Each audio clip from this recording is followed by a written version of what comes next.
언제 집 사야 됩니까? 이건 물어볼 때 정말 곤혹스럽죠. 제가 집값 이렇게 추세를 보니까 이제 하락 추세 초기다. 서울 강남 3구하고 그다음에 용산, 예. 그다음에 DSR 규제 이 두 가지는 아직도 남아 있거든요. 네. 저는 결국 이것까지 다 풀 것이다. 저는 전국 규제가 추세는 바꿀 수 없다고 생각하고 있습니다. 풀고 나서 더 떨어질 것이다.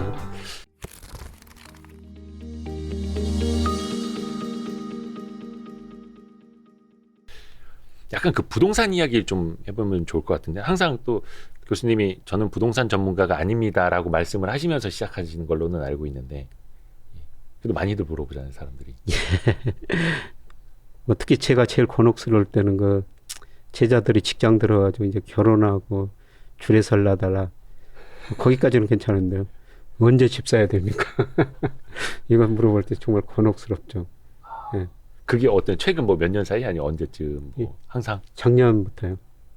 작년부터 이제 제가 학교가 2015년부터 갔으니까 네. 이제 제 제자들이 직장에 많이 들어갔고요. 아, 서강대. 예. 그래서 그 친구들이 이제 결혼도 하고 결혼하려면 집이 있어야 되지 않습니까? 그렇죠. 예, 와서 물어보는데 그때마다 참 한쪽으로 대답하기가 쉽지 않죠. 근데 저는 뭐 기본적으로 집은 사는 것이다.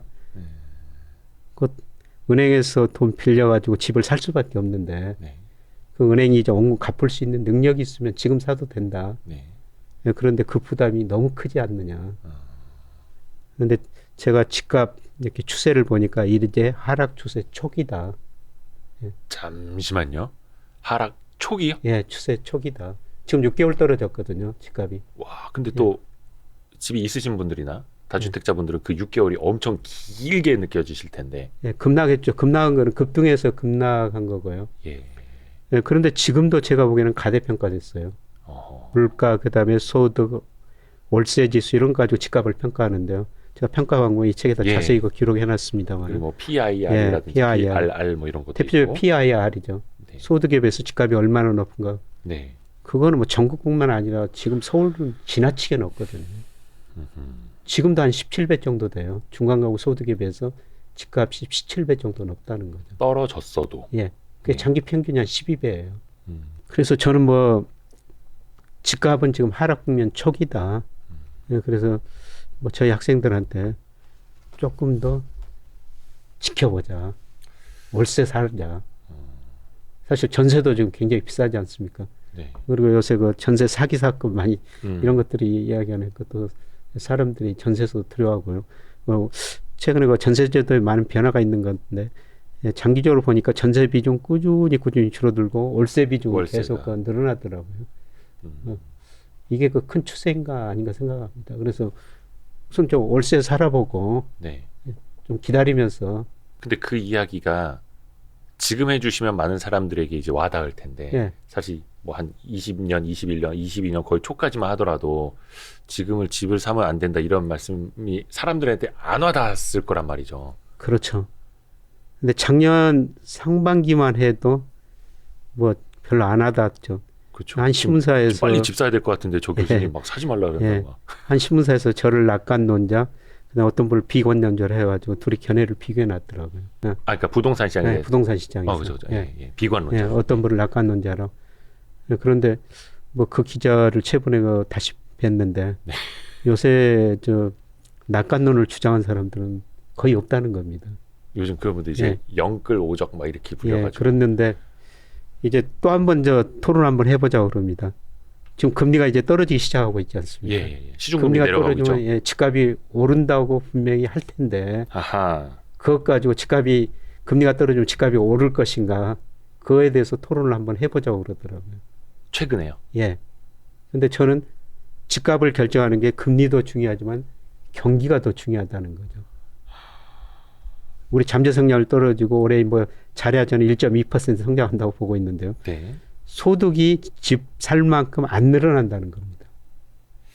요게 그리고 가장 중요한 건 집값이 가대평가돼 있다는 거죠.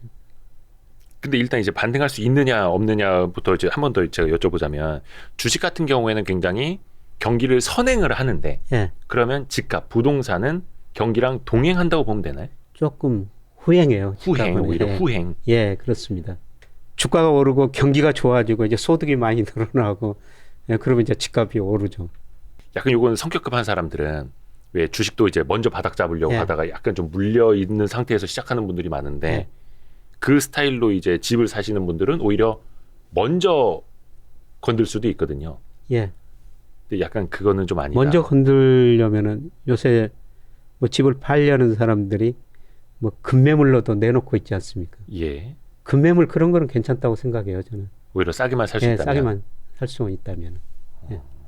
예, 그런데 전체적으로는 사이클상 보면은 이제 그 하락 국면 초기이다.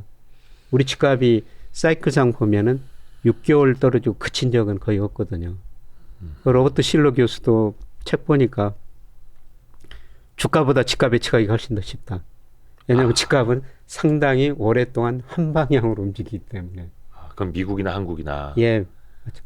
예, 미국도 집값이 이제 정점치고 우리하고 똑같이 작년 6월이 정점이었거든요. 네. 이제 떨어지기 시작하고 있습니다. 미국도. 그 단순히 그냥 금리가 혹시나 내려간다고 해서. 예. 근데 또 여기다 정부의 규제도 많이 완화되고 하면 저는 저 정부 규제가 추세는 바꿀 수 없다고 생각하고 있습니다. 규제 완화가 추세를 바꿀 수는 예, 없다. 그러니까 지난 정부에서 20몇 번 억제 정책을 냈는데 집값 오르지 않습니까? 아, 뭐 이번 정부에서도 계속 지금 규제 안 하고 있죠. 이 추세를 바꿀 수 없다고 생각하고 있고요. 네. 예, 지금 마지막 남은 규제가 몇 가지가 있죠. 그 대표적인 게 예, 서울 강남 3구하고 그다음에 용산, 용산하고, 예. 그다음에 DSR 규제. 음흠. 이 두 가지는 아직도 남아 있거든요. 네. 저는 결국 이것까지 다 풀 것이다. 풀고 나서 더 떨어질 것이다. 그러면 강남 3구랑 용산, 서울 4구 규제 지역 다 풀어버리고 예. DSR이라고 한도 하는 좀 높이겠죠. 총부채 40% 에서. 상환 비율 이것도 예. 한도를 좀 더 높여주는 그래서 예, 예. 대출을 더 받을 수 있도록 예. 해주는 규제까지도 예. 다 풀릴 거다. 예. 예. 그만큼 제가 보기에는 집값이 가대평가돼 있다는 겁니다. 지금도.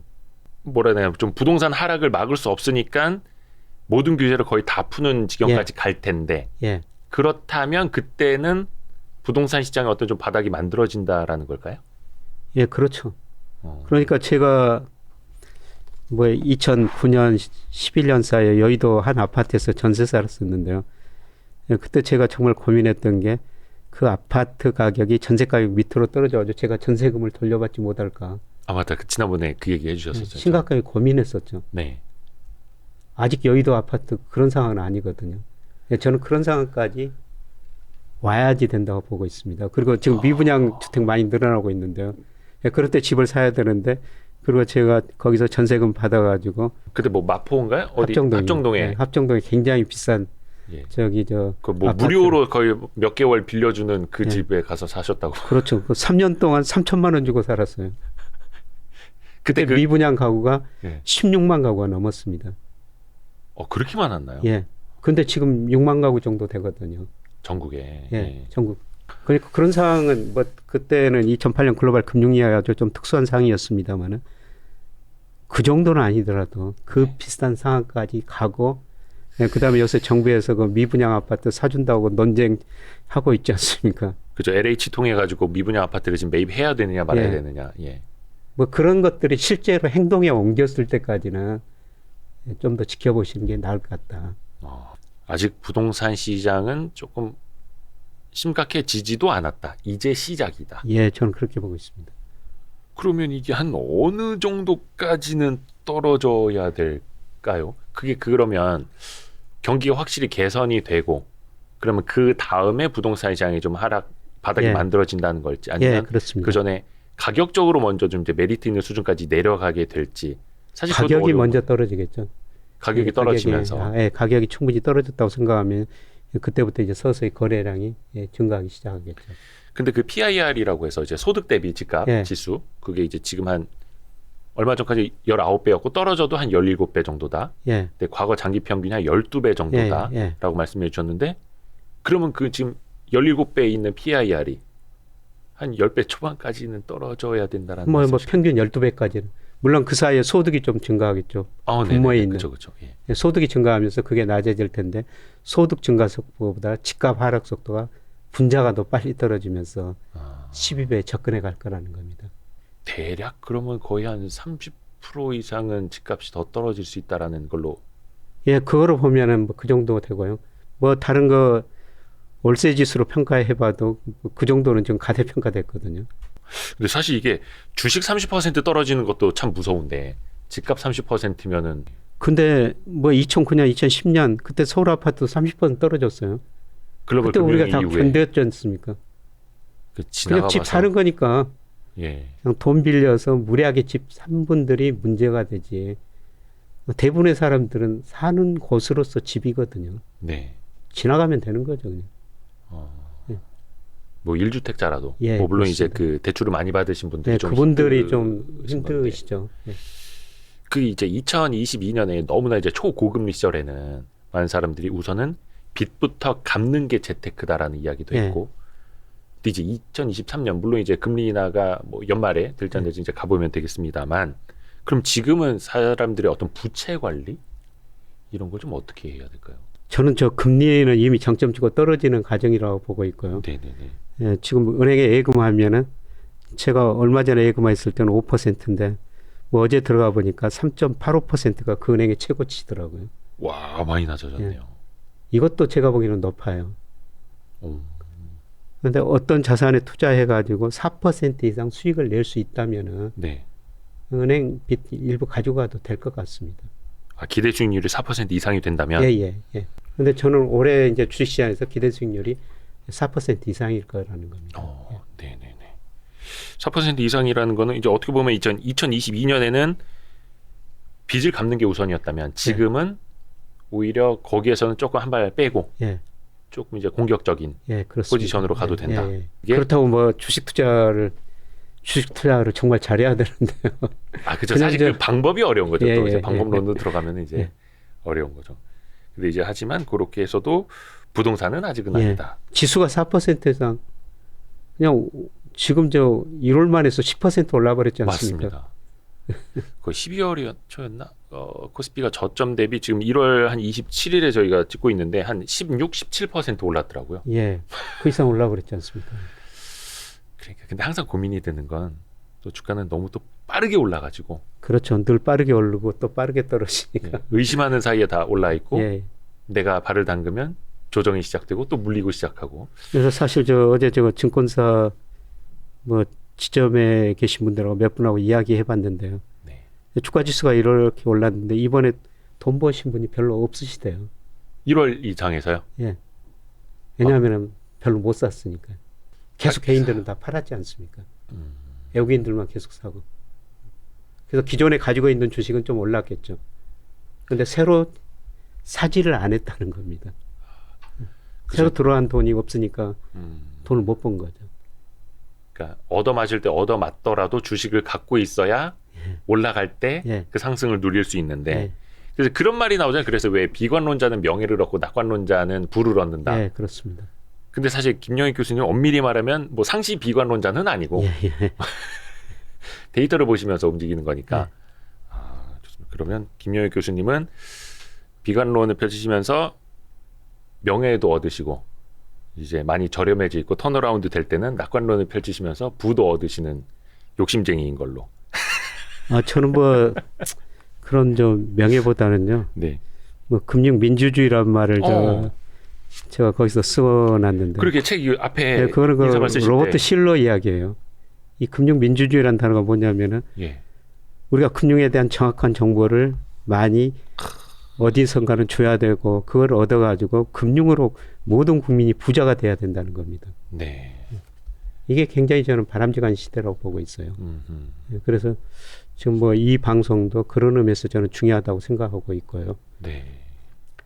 네, 저 오렌 버핏이 그 이전에도 돈을 많이 벌었지만 본격적으로 65세 이후부터 큰 돈을 모았더라고요. 그렇죠. 네, 제가 올해 만 65세입니다.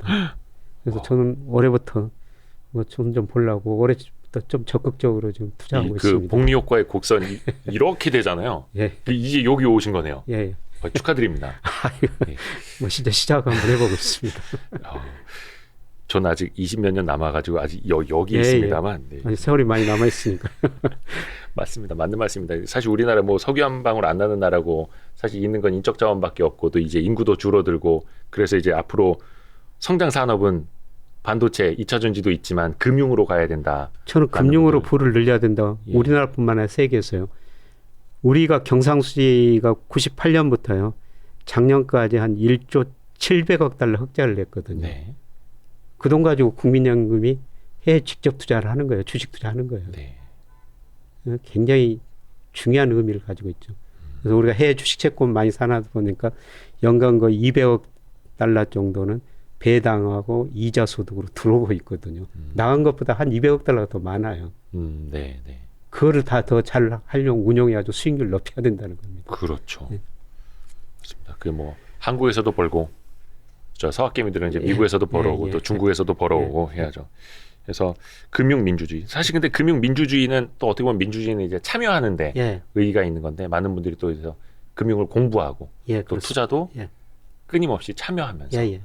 이렇게 항상 이제 전진해 나가셨으면 좋겠습니다. 또 그 가운데서도 우리 김영희 교수님이 좋은 나침반 역할을 해주셔가지고 항상 감사드립니다. 고맙습니다. 오늘도 나오셔서 너무 감사드리고요. 네. 저희가 다음번에는 또 이제 신간을 또 준비하고 계시다는 이제 첩보를 입수를 해가지고 곧 나올 때도 한번 또 뵙겠습니다. 예, 계속 공부하고 있습니다. 아, 예. 또 우리 교수님 또 계속 네. 공부. 항상 감사드립니다. 예, 고맙습니다. 예, 고맙습니다.